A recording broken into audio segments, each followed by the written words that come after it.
Assalamualaikum warahmatullahi wabarakatuh. Pada pertemuan kali ini saya akan menjelaskan tentang peluang. Nah, apa yang dimaksud dengan peluang? Peluang adalah angka atau besaran yang digunakan untuk mengekspresikan sesuatu itu terjadi. Jadi, kalau di dalam kehidupan sehari-hari peluang itu bisa disebut dengan ramalan atau misalnya perkiraan cuaca. Nah, itu adalah ilmu peluang yang dipakai dalam kehidupan sehari-hari. Jadi rumus dari peluang itu sendiri adalah PA sama dengan NA dibagi NS, di mana PA adalah peluang kejadian A dan NA adalah banyaknya kejadian A dan NS adalah banyaknya sampel. Nah, kita langsung ke contoh soalnya. Dalam sebuah kardus terdapat 4 kelereng biru, 3 kelereng kuning, dan 3 kelereng hijau. Berapa peluang terambil kelereng kuning? Nah, jadi kita diketahuinya dulu,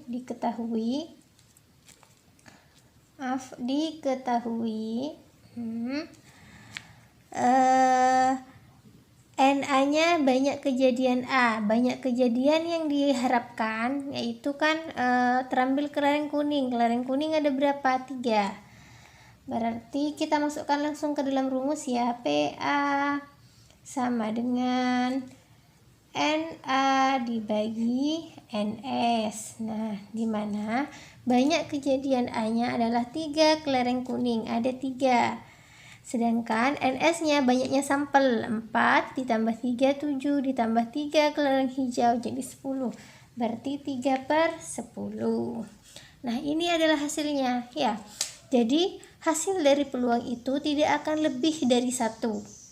Nah, mesti 3/10 itu kan 0, sekian. Nah, tidak kurang dari 0 dan tidak akan lebih dari 10.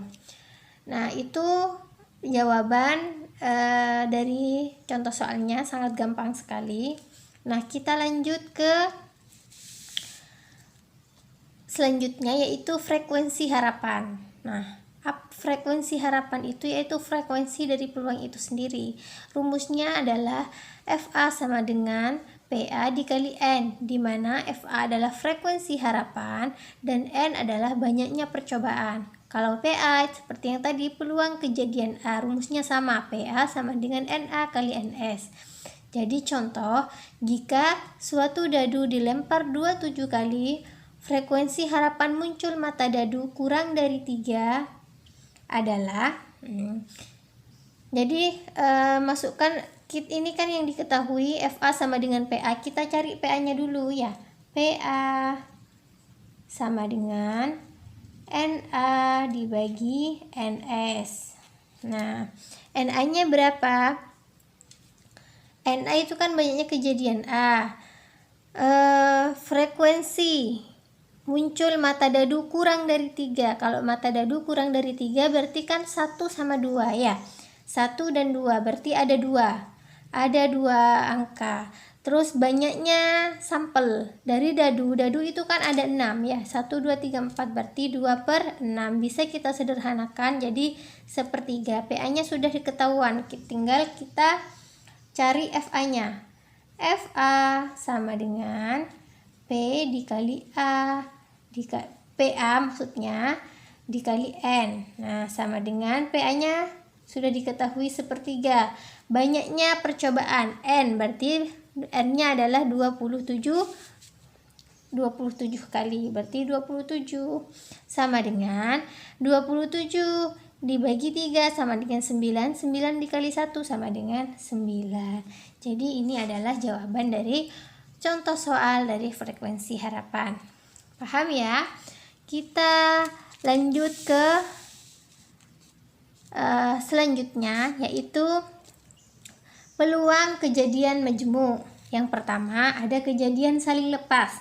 Dikatakan kejadian saling lepas apabila dua kejadian tersebut tidak mungkin terjadi bersamaan. Nah, ini adalah diagram Venn-nya. Jadi pisah antara A dan B. Rumusnya adalah peluang A gabungan B, U ini adalah union, bisa dibaca gabungan, A gabungan B sama dengan PA plus PB. Contoh, sebuah dadu dilempar dan dan tentukan peluang mata dadu genap atau ganjil.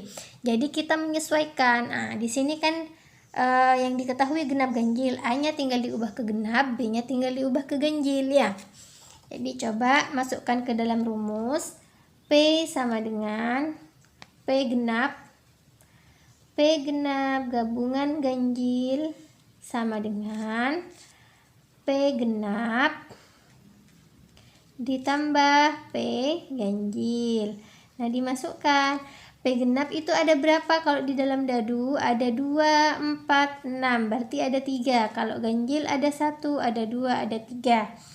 Nah, jadi ada 3 juga, berarti tinggal dimasukkan PA-nya. Rumus PA seperti yang tadi, NA per NS ya. Berarti NA-nya 3, banyaknya sampelnya dadu adalah 6 per 3 per 6. Jadi dijumlahkan 3 tambah 3 sama dengan 6, 6 per 6 sama dengan 1. Dikatakan saling lepas ya, karena ganjil dan genap kan tidak akan muncul secara bersamaan ya.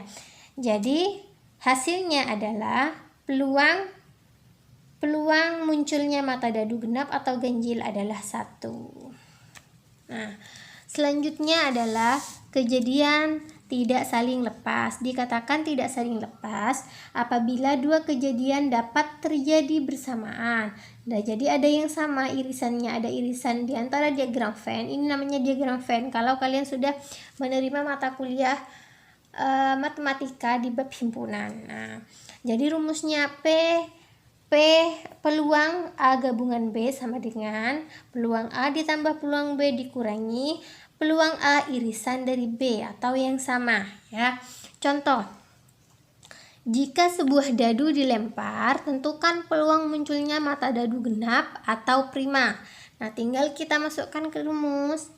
P genap gabungan prima sama dengan PA-nya berarti P genap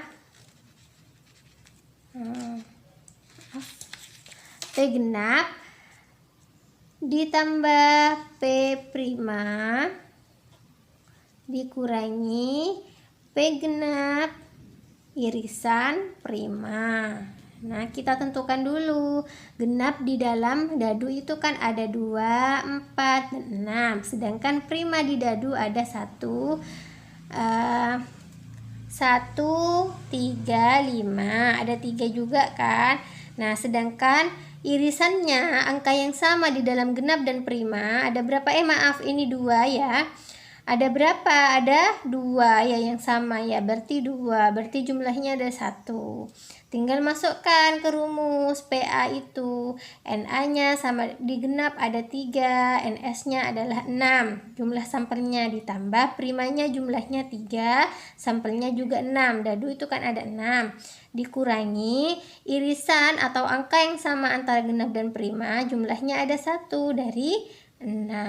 Tinggal dijumlahkan 3 tambah 3 6 dikurangi 1 sama dengan 5 per 6. Jadi ini adalah hasilnya 5 per 6.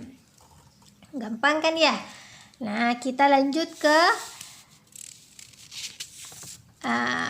jenis selanjutnya adalah kejadian himpunan kejadian saling bebas. Dikatakan kejadian saling bebas jika terjadi atau tidak terjadi kejadian A tidak mempengaruhi kejadian B. Nah, ini rumusnya. Jadi kenapa disebut tidak mempengaruhi? Nanti nilainya akan sama ya. Rumusnya adalah peluang A gabungan B ditambah peluang A dikali peluang B. Contoh, dalam sebuah kotak ada 7 bola kuning dan 3 warna merah. Diambil 2 bola satu persatu, hitung peluang terambil keduanya kuning jika dengan pengembalian. Maksudnya apabila dikembalikan lagi. Ya, kita jawab di sini saja.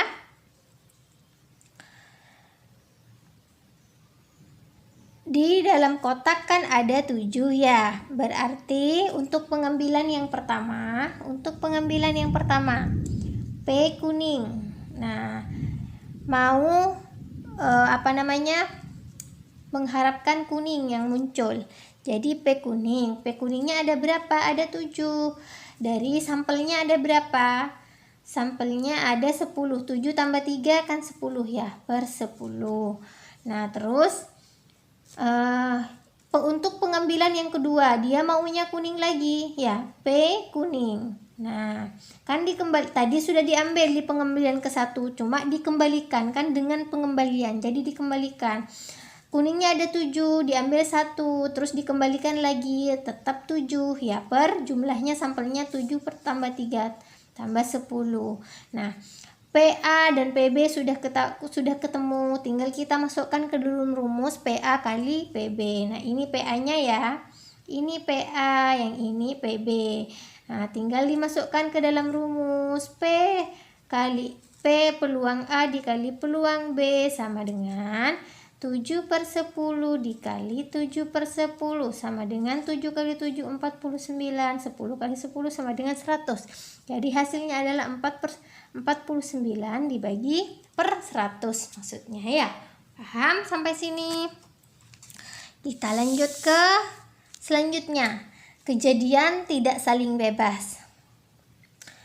Dikatakan kejadian tidak saling bebas jika kejadian A mempengaruhi kejadian B. Contohnya, rumusnya adalah peluang A gabungan B sama dengan peluang A dikali peluang B. Aksen, berarti sudah ada perubahan di B-nya. Kalau tadi tidak ada perubahan, tidak mempengaruhi. Ini hasilnya sama. Pengambilan yang pertama dengan pengambilan yang kedua hasilnya sama. Sedangkan yang ini akan beda karena tidak dikembalikan, setelah diambil tidak dikembalikan lagi ke kotaknya ya. Jadi contoh soalnya sama kayak yang ini. Dalam sebuah kotak ada 7 bola kuning dan 3 warna merah. Diambil 2 bola satu persatu. Hitung peluang terambil keduanya kuning tanpa pengembalian. Kalau yang tadi dengan pengembalian, sekarang tanpa pengembalian. Jadi di pengambilan pertama, P kuning ya. Kuningnya ada berapa? P kuningnya ada 7, sampelnya ada 10 ya. Ini PA-nya. Sekarang pengambilan yang kedua, kan tidak boleh dikembalikan. Tadi sudah diambil 1 ya. Bola kuningnya sudah diambil 1. Bolanya ada 7, diambil tadi di pengambilan ke-1, berarti diambil 1, sisa 6 ya. Berarti sama dengan 6. Nah, jumlahnya, sampelnya 7 per 3 kan, 7 tambah 3 10, karena diambil 1 di pengambilan yang pertama, berarti sisa 9, berarti 6 per 9. Nah, ini adalah PB-nya, peluang B-nya. Tinggal dimasukkan ke dalam rumus. P peluang A dikali peluang B sama dengan, nah, jadi apa bedanya? Kalau tidak saling bebas, A mempengaruhi kejadian B. Jadi A karena sudah diambil berpengaruh terhadap nilai B. Nilai B-nya berubah, pengambilannya berubah. Kalau yang tadi tidak mempengaruhi, jadi sama. Kalau yang ini mempengaruhi, jadi nilai pengambilan yang pertama mempengaruhi nilai pengambilan yang kedua. Jadi dimasukkan ya, 7 per 10 dikali 6 per 9 sama dengan 7 kali 6 42, 10 kali 9 sama dengan 10. Jadi berikut cara mengerjakan tentang materi peluang ya. Terima kasih.